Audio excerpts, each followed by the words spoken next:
Hey, name's Denise Adair. Anyway, I'm here to tell you what it's like to have tuna in your bag.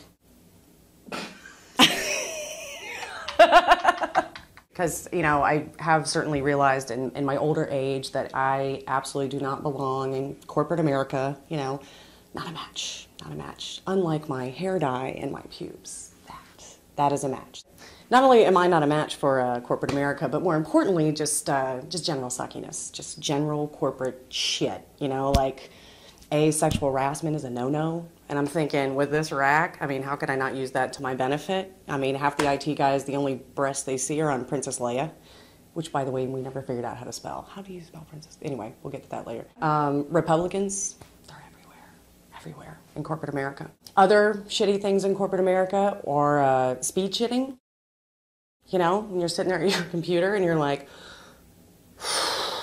you get that little bead of sweat right here and you got one coming, but you're like, dude, I gotta time this just right because there's probably like 5 women in there at the same time. We all memorize the shoes, especially if you wear cool shoes, then people know who's in there, and if you're in there for a long period of time, so you gotta crank one out really fast. Well, just moving on. The fact that you can't cuss, that's a problem for me. The fact that boardroom tables are clearly indicative of the lack of penis size of some of these CEOs. Like, how fucking big do these have to be? I don't get it. It's like, check out my boardroom table, Clearly he's got little penis.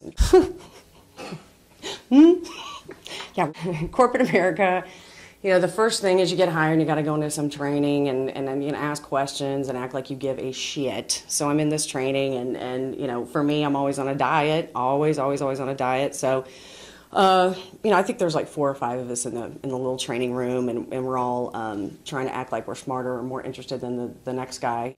So here we go. So I'm in the training room, fluorescent lighting, that's always bad too, and I was pitting up really bad, not that I am not now. Needless to say, take a little lunch, go into the break room, hey, meeting strangers, crank open the can, and lo and behold, spilled the tuna juice absolutely all over me. My hands, my clothes, the whole thing, it's disgusting. And so I'm paranoid as hell, I don't know anybody here, I have no friends, so I go back into the training room, and I immediately start asking these complete strangers to sniff my fingers. Would you? You want to sniff my fingers? Because I think they smell like tuna. And if you could just let me know, maybe I could do something about it, And, after I've asked, I don't know, the 3 other training people to sniff my fingers, I'm clearly all of a sudden aware of how much I'm offending these folks.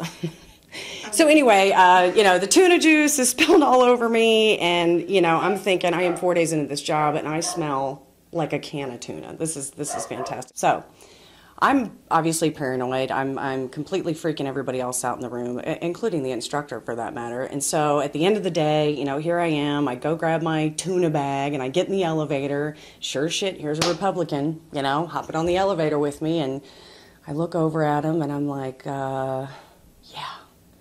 I have tuna in my bag. I just wanted you to know.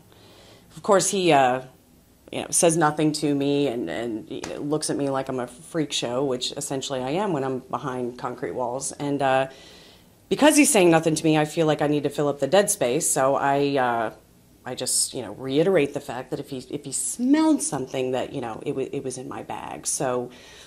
Needless to say, I found out the next day that this man is, one of the CEOs of the company. So yet another reason why I don't belong in corporate America.